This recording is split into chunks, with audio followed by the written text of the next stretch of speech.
¿Qué tal, amigos? ¿Cómo están? Bienvenidos. Esto es Expediente Odebrecht, como siempre, a través de Congreso Televisión. Una investigación que realmente no solamente se da en el Perú, sino también en toda Latinoamérica y está referida profundamente a temas de corrupción.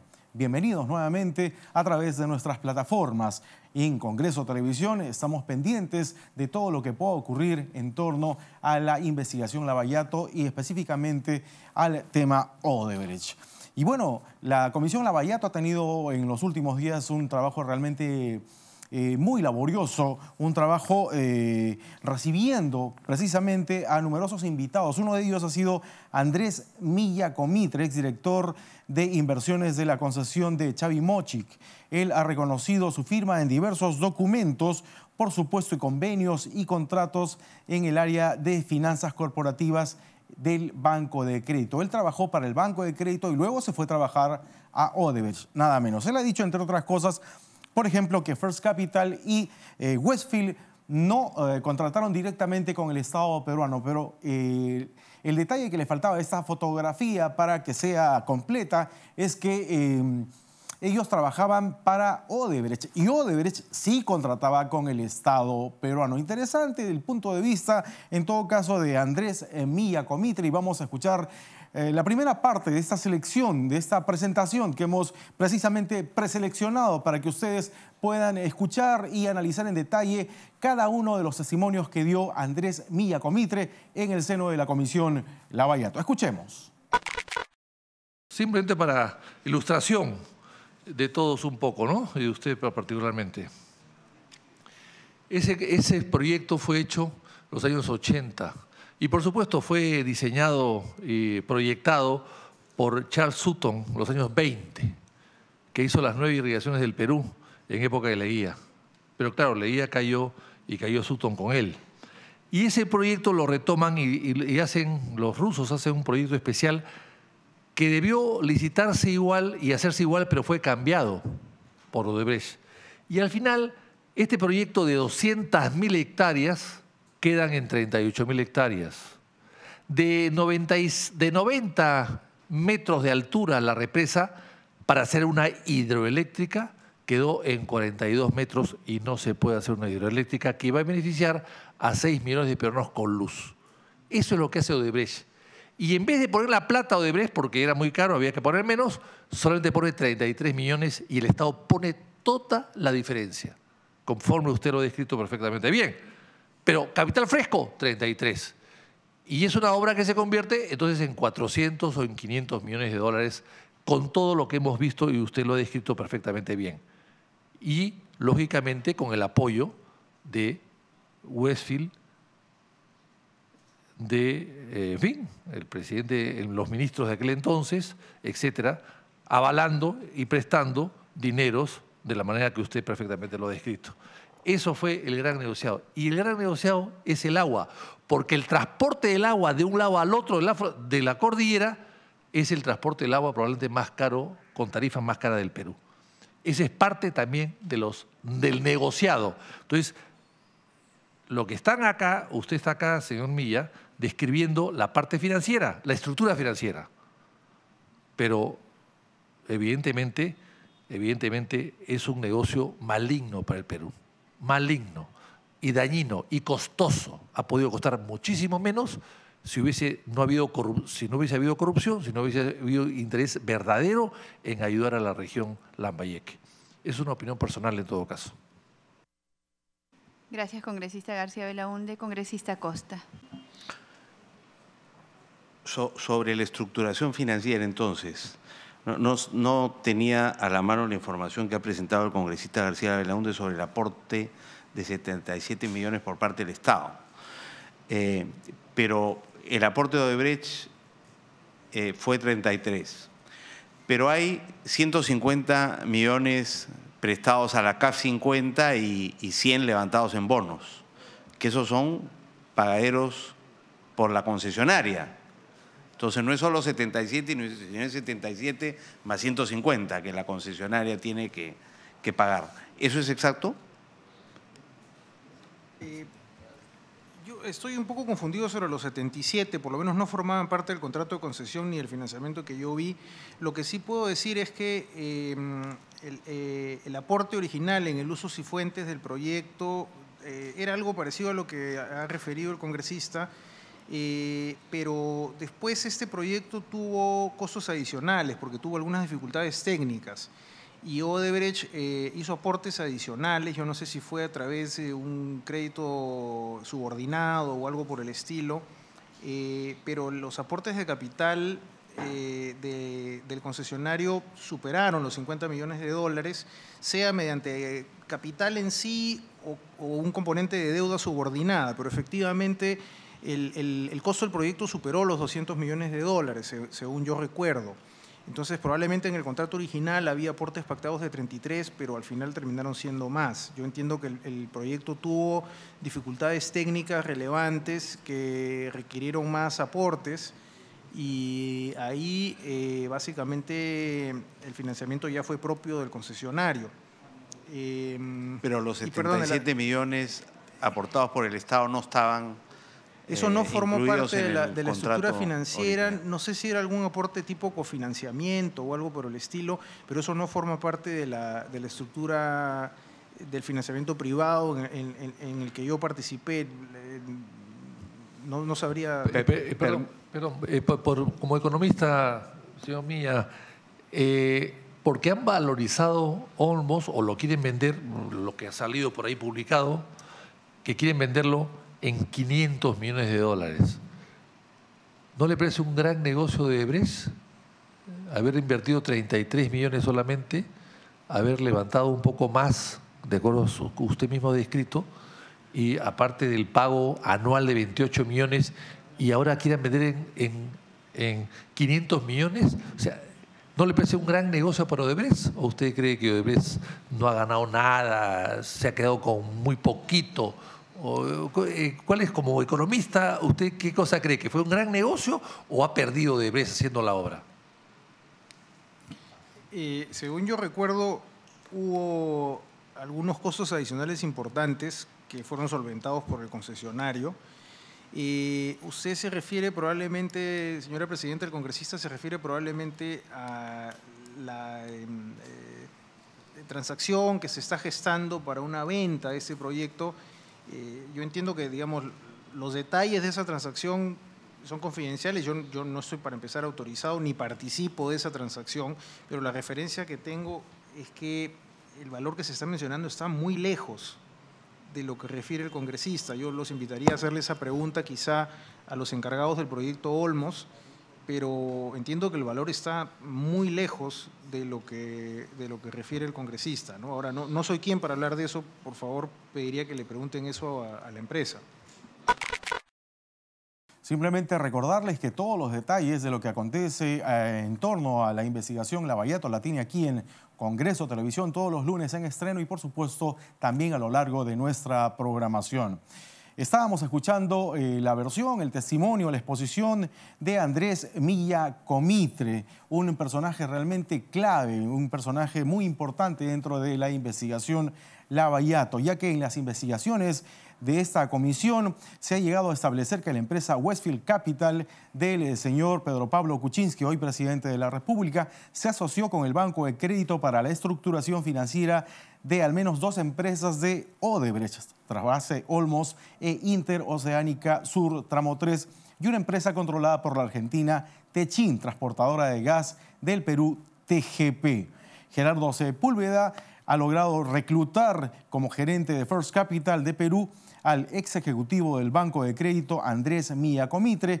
Con él coordinó entre los años 2003 y 2006 la estructuración financiera de TGP, 350 millones de dólares, Trasvase Olmos, 100 millones de dólares e Interoceánica Sur Tramo 3, 600 millones. ¿Qué más dijo durante su exposición el señor Milla Comitre? Pues dijo que no recordaba, así de simple, haber hecho, si hizo o no, en todo caso, alguna asesoría para la empresa Kuntur, y en todo caso prefería que le pregunte a las empresas cómo se repartieron las ganancias por las asesorías. Es lo que dijo en parte este ex asesor financiero del Banco de Crédito del Perú y que luego se fue a trabajar a Odebrecht. Escuchemos otro fragmento de su exposición aquí en la Comisión Lavallato y por supuesto a través de Congreso Televisión.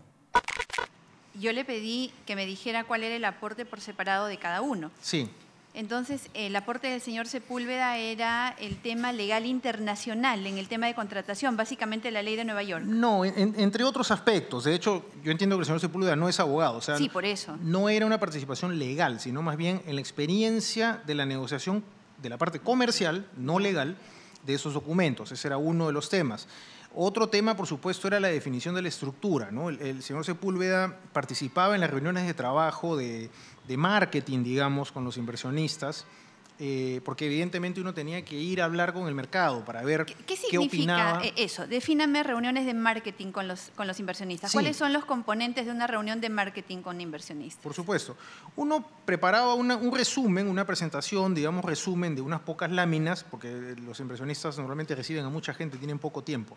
Uno preparaba un resumen de lo que era hasta ese momento la transacción y salía a hablar con los inversionistas. Se organizaba reuniones de trabajo con las AFPs, con los fondos mutuos, qué sé yo. Entonces se iba a hablar con los inversionistas y se les exponía el proyecto y la estructura financiera que se estaba planteando para ver qué opinaban. Y uno recogía en ese momento preocupaciones, digamos, determinados aspectos que los inversionistas querían conocer. Y bueno, en estas reuniones participaba el señor Sepúlveda. Él también participaba mucho con esa información y con la modelación financiera que se hacía, digamos, en trabajo de gabinete. Había un aspecto que era crítico, que era mostrarle la estructura financiera a las clasificadoras de riesgo. Las clasificadoras de riesgo le ponían una nota al instrumento. Si uno no llegaba al estándar que pedía el mercado, los inversionistas simplemente no lo compraban, no importa qué tasa de interés se ofreciera. Entonces, toda esta experiencia y conocimiento de mercado que se recogía en las reuniones se plasmaba otra vez en los cambios necesarios en la estructura y había que conversar con las clasificadoras de riesgo. Entonces, las clasificadoras de riesgo tienen comités que definen, digamos, cuál es la nota que se le va a dar al instrumento. Entonces, había equipos de trabajo, así como el banco tenía su equipo de trabajo, la clasificadora de riesgo tenía su equipo de trabajo, y entonces, en una reunión de trabajo se les explicaba la estructura, las salvaguardas que se estaban generando y más o menos cómo prevía uno que iba a ser el financiamiento. Entonces, según eso, ellos iban actualizando su evaluación del proyecto y, digamos, daban algunas opiniones de qué fortalezas o debilidades le veían, ¿no? Entonces era un trabajo de ida y vuelta, digamos, en donde uno iba tratando de acomodar la estructura para que fuera apetecible para los inversionistas en términos que fueran razonables financieramente para el emisor. Correcto, entonces entiendo ahora.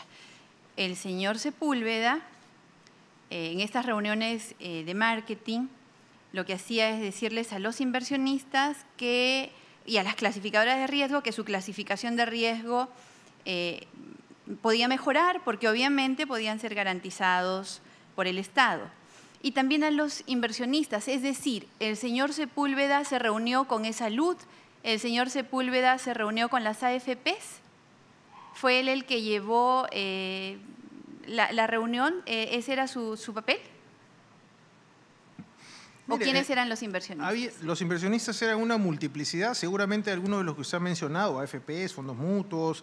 Que son los que finalmente invirtieron, ¿verdad? Sí, claro. Pero, a las AFPs, ¿E-Salud también? Pero perdóneme, no porque el señor Sepúlveda dijera que su inversión era buena o mala, ellos iban a invertir. Como le comento, era un trabajo de ir mejorando en el tiempo la estructura. Era un ir y venir, ¿no es cierto?, de reuniones de trabajo, revisar la nota nuevamente.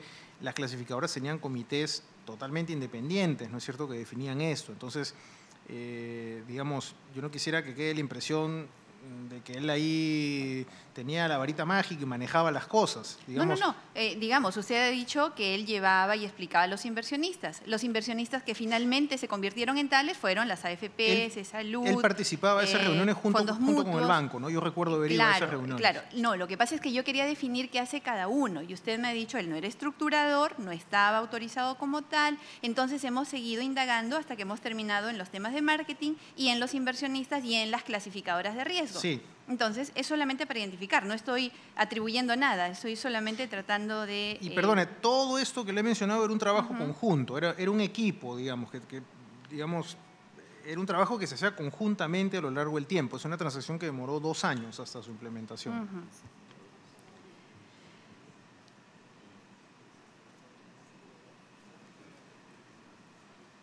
En realidad esta pregunta ya le hizo mi colega, la congresista Beteta, sin embargo, igual quisiera volver a plantearla dentro de este contexto.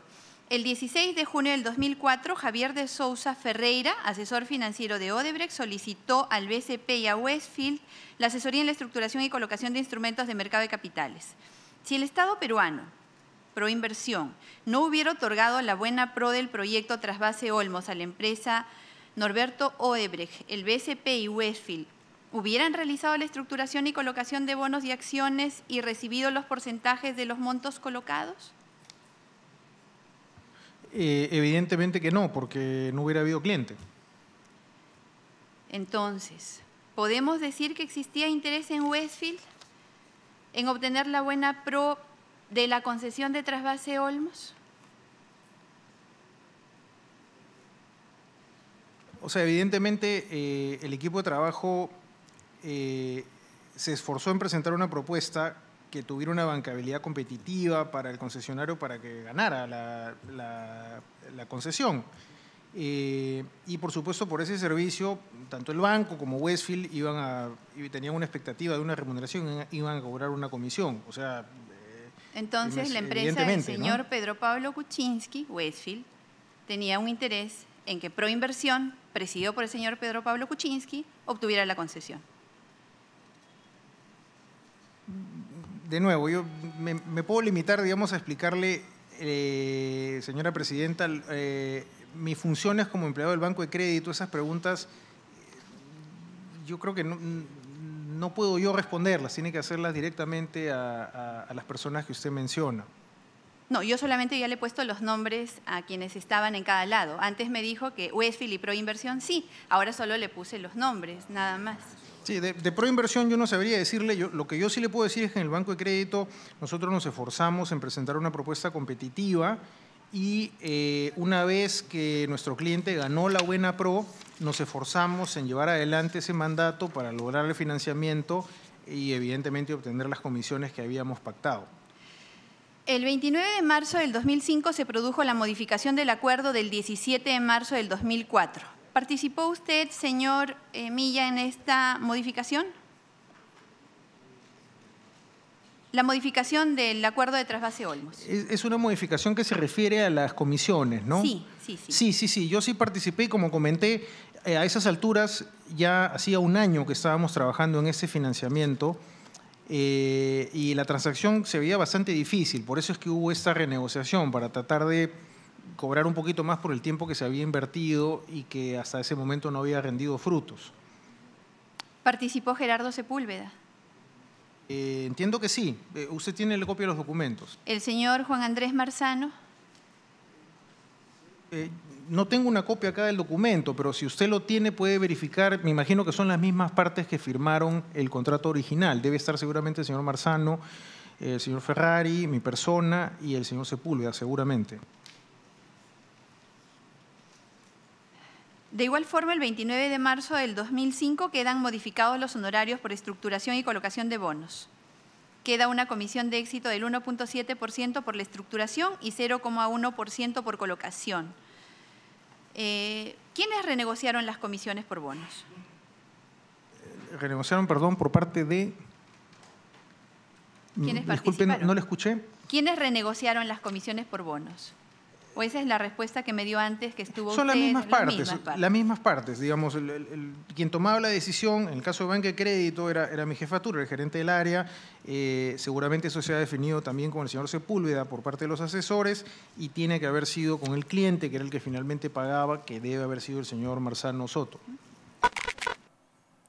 Bien, amigos, vamos a escuchar ahora la última parte de la presentación de Andrés Milla Comitre ante el seno de la Comisión Lavallato. Recordemos que Milla Comitre dijo, entre otras cosas, que, por ejemplo, First Capital nunca contrató con el Estado peruano. First Capital trabajaba directamente para Odebrecht y ellos sí contrataban con el Estado peruano. Realmente muy importante los datos, el testimonio que ha proporcionado Andrés Milla Comitre, ex asesor financiero del Banco de Crédito del Perú y que hoy trabaja para la empresa Odebrecht y que por supuesto pasó por Lavallato, por el seno de la Comisión Lavallato digo, y que hoy lo puede apreciar a través de las pantallas de Congreso Televisión. Vamos a escuchar este último tramo de su presentación. La primera pregunta es que durante el tiempo que estuvo señor Milla como trabajador de First Capital, ¿se ha suscrito algún contrato con el Estado durante ese tiempo que usted estuvo? ¿Tuvo conocimiento sobre eso? Y segundo, sería muy importante saber que en ese estudio financiero, ¿cuánto estaba pronosticado las utilidades para Odebrecht? Porque sería importante saber, porque al final podemos hacer una relación directa de cuánto equivalió ese proceso, o equivale ese proceso de inversión que se hizo, ¿no? De parte del Estado y también de parte de la empresa privada. En todo caso, dos preguntas puntuales para que nos pueda apoyar en hacer este estudio. Muchas gracias. Señor Milla. Sí, señora presidenta. Con respecto a la primera pregunta, First Capital Perú, digamos, mi empresa, nunca contrató con el Estado peruano y que yo tenga conocimiento, First Capital Chile, la empresa del señor Sepúlveda, tampoco contrató nunca con el Estado peruano. Yo no tengo conocimiento de que haya habido algún contrato de ese tipo en alguna vez. Con respecto a la valorización para el inversionista, ¿no? Y esto aplica para casi cualquier concesión que uno pueda ver, digamos, el esquema de evaluación de proyectos toma en cuenta el valor presente de los flujos de caja que se espera recibir de los proyectos en el futuro. Normalmente, como estos proyectos pasan por procesos de licitación o de concurso público, los inversionistas tratan pues de llegar con costos competitivos para tratar de obtener la buena pro. Entonces, normalmente en una evaluación de proyecto de este tipo, sea para Odebrecht o para cualquier otra empresa, el inversionista fija cuál es el costo de capital mínimo que él está dispuesto a recibir para poder desarrollar ese proyecto.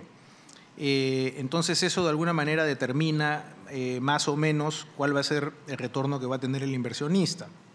En una economía como la peruana, para un proyecto de infraestructura, que son proyectos de un riesgo relativamente bajo, las tasas de costo de capital, digamos que son fórmulas financieras, eso es bastante conocido. Yo le diría que a lo largo de los años, porque depende de muchos factores, ha fluctuado en las últimas épocas entre un 8 hasta un 10%, digamos. Un inversionista más exigente probablemente podía pedir, no sé, quizá 11, 12%, pero eso lo hacía menos competitivo. Un inversionista más agresivo probablemente estaba dispuesto a recibir una tasa alrededor del 8%, incluso menos, ¿no? Para tratar de ser más competitivo y adjudicarse la obra. Entonces yo le diría que como regla general, sin aplicarlo específicamente a ningún proyecto, probablemente un inversionista de una concesión de infraestructura estará dispuesto a recibir algo entre un 8 a 10% de retorno sobre su capital, medido como tasa anual, por supuesto, para, digamos, entrar en uno de estos proyectos de infraestructura. Solamente, en todo caso, quiero aclarar y que he sentado que no es lo que ha dicho usted, en realidad es usted dando unos datos técnicos. Pero primero, como aclaración, claro, es entendible de que tanto First Capital y Westfield Capital son consultoras y han trabajado para Odebrecht, ¿no es cierto? Y Odebrecht ha contratado con el Estado. ¿Y quién estaba detrás de la consultora? ya sabemos quién, porque estaba de parte del Estado, y al mismo tiempo se garantizaba, y ahí acá se ha dado una muestra, se garantizaba y se generaba bonos, endeudamientos, en fin, para poder lograr esa utilidad. Pero si nosotros hacemos el dato que usted brinda del nivel de inversión, y solamente para poder aclarar un poco para el escenario, del nivel de inversión que se ha dado, con el nivel de utilidades que se ha dado por el pago del Estado, tranquilamente supera el 30, 40%. Eso entendiendo que hay un endeudamiento y que el Estado garantiza y el Estado paga por adelantado. O sea, acá hay un conjunto de cosas, por eso lo aclaro, no lo dijo usted. Estoy haciendo el comentario de mi análisis frente a lo que está pasando en el país. En todo caso, en este proceso de investigación, señora Presidenta, queda bastante claro de cómo, con el apoyo del señor Milla, queda bastante claro de cómo se ha venido desenvolviendo todo este proceso de trasvase Olmos, ¿no? O sea, cada vez mucho más interesante se hace cuando se puede hacer negocios con la plata del Estado, presidente. Se ha hecho negocios con plata de todos los peruanos y se ha logrado grandes utilidades para un sector privado y obviamente que han sido capaces pues, de contratar consultoras. Y ojo, se ha dicho que se necesitaba estudios sumamente profundos, que se tenía que invertir en muchas horas hombre para poder trabajar. Sin embargo, hemos podido ver, de acuerdo a las declaraciones, que entre 4 o 5 personas podían tomar decisiones de lo que estaba pasando en la inversión del país. Porque no lo ha dicho, ojo, lo digo nuevamente, no lo ha dicho el señor, pero esa es una conclusión de que en este momento, de todo lo que ha vertido los datos técnicos, nosotros podemos concluir eso, Presidenta. Muchas gracias, solo el comentario. Bien amigos, esto es Expediente Odebrecht, como siempre a través de Congreso Televisión, y toca en ese momento dar pase a otro de los invitados, por supuesto, en la Comisión Lavallato. Me estoy refiriendo al ex presidente del Consejo de Ministros, Yehude Simón. Él ha afirmado ante los miembros de esta comisión que no fue invitado al Consejo de Ministros el 19 de febrero del 2009, a pesar que era el jefe del gabinete ministerial y su nombre aparece en el acta. En dicha sesión se acordó que el tren eléctrico sería obra privada, pero el decreto 032 se le reconoció como obra pública. El expresidente del Consejo de Ministros y exgobernador regional de Lambayeque también reveló que el actual mandatario Pedro Pablo Kuczynski fue asesor del gobierno de Alejandro Toledo cuando no ejercía las funciones de ministro. Sobre esto se armó, digamos, todo un debate en el seno de la Comisión Lavallato, pues luego de haber dicho, digamos, que se reunió con el hoy presidente Pedro Pablo Kuczynski, luego aseguró que no recordaba exactamente si había sido cuando PPK era ya, digamos, de alguna manera funcionario o no lo era. Era simplemente un asesor externo, digamos, del presidente o del expresidente Alejandro Toledo, lo que provocó, reiteramos, un acalorado debate en el seno de la Comisión Lavallato. Vamos a ver parte de su presentación aquí en Expediente Odebrecht. Muy poca gente creía en el proyecto Olmos. Entonces, no hubo ningún ofrecimiento, además yo no lo hubiera aceptado y además yo no creo que alguien se atreva a decirme que coimé. ¿De acuerdo? Sí, yo lo sé. En todo caso, se trabajó con el presidente Toledo, que definitivamente dijo ya, estoy dispuesto a hacer el proyecto, porque él tenía un compromiso firmado con la región Lambayeque en una campaña que hizo y teníamos la firma nosotros diciendo, si yo soy presidente de la República, hago el proyecto. Entonces, la labor del que habla y de los funcionarios de Lambayeque fue ser exclusivamente gestión. Imposible, como le vuelvo a repetir, teníamos 4 millones de inversión pública y nadie no fue aceptado, se desapareció y nadie. Y además, en el tema neoliberal, en la política económica neoliberal era más inversión, más inversión, más inversión. Y como lo reitero, era hacer una alianza público-privada. El presidente Toledo me mandó a conversar con 2 personajes. El caso del exministro de Economía, Jaime Quijandría, a quien guardo inmenso respeto, ya hace algún tiempo que ha fallecido. Y Jaime Quijandría nos dio todas las facilidades. El problema que teníamos era que no había la economía, o sea, no dijo, yo sí quiero que el proyecto salga. Jaime Quijandría era un hombre de inversión, era un hombre que le interesaba mucho que los proyectos de gran envergadura sean una realidad, pero teníamos un problema que era la ausencia del SNIP. Y para si nosotros hubiéramos hecho de que esto pase al ENIP, evidentemente hoy día no tendríamos Olmos funcionando. Y me pidieron que converse con el ministro Pedro Pablo Kuczynski. Me dijeron que tenía que conversar con Pedro Pablo. Fuimos a conversar con el hoy presidente de la República y nos dijo a nosotros, me parece muy bien que ese proyecto sea realidad. Entonces, esa es la coordinación, la gestión que yo hice con quienes gobernaban en ese momento. Jaime Quijandría, Pedro Pablo Kuczynski y el presidente Toledo, que fue finalmente el que decidía. Perdón, ¿la fecha recuerda? Sí, yo recuerdo que eso fue en julio, si no me equivoco, agosto, septiembre del 2003 más o menos. ¿El 2003? Sí. No, pero Kuczynski asume la cartera en febrero de 2004. Ya, pero yo lo converso eso estando Jaime Quijandría como ministro de Economía. Antes que Kuczynski vuelva al ministerio, porque estuvo antes. Que yo lo recuerde, mira, no tengo, porque han pasado muchos años, pero yo recuerdo que hablé con Jaime Quijandría y con Pedro Pablo Kuczynski, porque además creo que él tenía un alto cargo. O sea, y además teníamos que conversar. No se decidía nada porque creo que el señor Pedro Pablo Kuczynski, el presidente, era el asesor del gobierno en todos estos temas. Pero en honor a la verdad, se conversó con los tres personajes.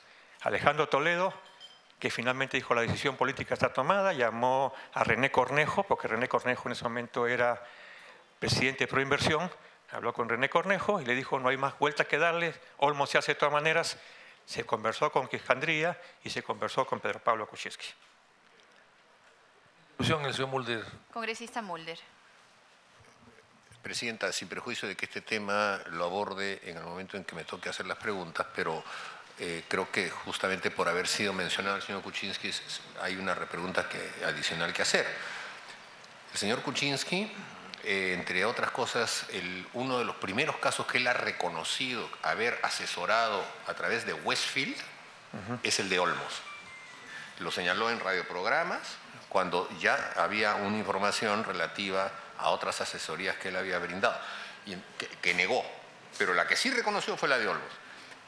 El señor Simmons nos ha dicho que habló con el señor Kuczynski antes de que él fuera ministro. Entonces, ¿en calidad de qué se habló con él? Y evidentemente su reflexión, ahora que ya se sabe que él pasó por caja en el tema de Olmos sin que ninguno de nosotros, los peruanos, supiéramos. Sí, la verdad que puedo estar equivocado de repente en los tiempos, pero el hecho es que conversamos con Pedro Pablo, no sé si en ese momento o después, pero conversamos. O sea, yo no estoy diciendo, no le puedo fijar la fecha. De Jaime Quijandría sí, porque estaba de ministro de Economía. No sé si después conversé con Kuczynski porque había que conversar con el actual presidente porque su voz era fundamental en el proyecto. Pero perdón, es muy sencillo. ¿Usted cuando conversa con Kuczynski, conversa en su casa o conversa en el despacho ministerial? No, yo nunca voy a la casa, no fui a la casa, no me invitaron, Kuczynski no era mi amigo. Ya, pero perdón, pero sí. Entonces usted fue a un despacho, que no estaba él, o si estaba despachando sin ser el dueño del despacho. No, yo estaba primero conversando con el presidente Toledo, que es lo que recuerdo, y me dijo hay que conversar con Pedro Pablo y con Jaime Quijandría. Lo que pasa es que yo no sé si eso fue una segunda reunión con Toledo, pero lo que sí recuerdo es que conversamos con los dos. Gracias amigos por haber estado con nosotros. Esto ha sido Expediente O Deberes, como siempre, a través de Congreso Televisión. Los invitamos a mantenerse informados en torno a este tema que involucra hechos de corrupción en 12 países de todo el mundo y del cual no está exento el Perú. En una investigación que por supuesto pasa todas las semanas por la Comisión Lavallato, investigada al milímetro. Con nosotros será hasta una nueva oportunidad y por supuesto con más información en cualquier instante aquí en Congreso Televisión y en Expediente O Deberes. Que estén bien. Hasta la próxima.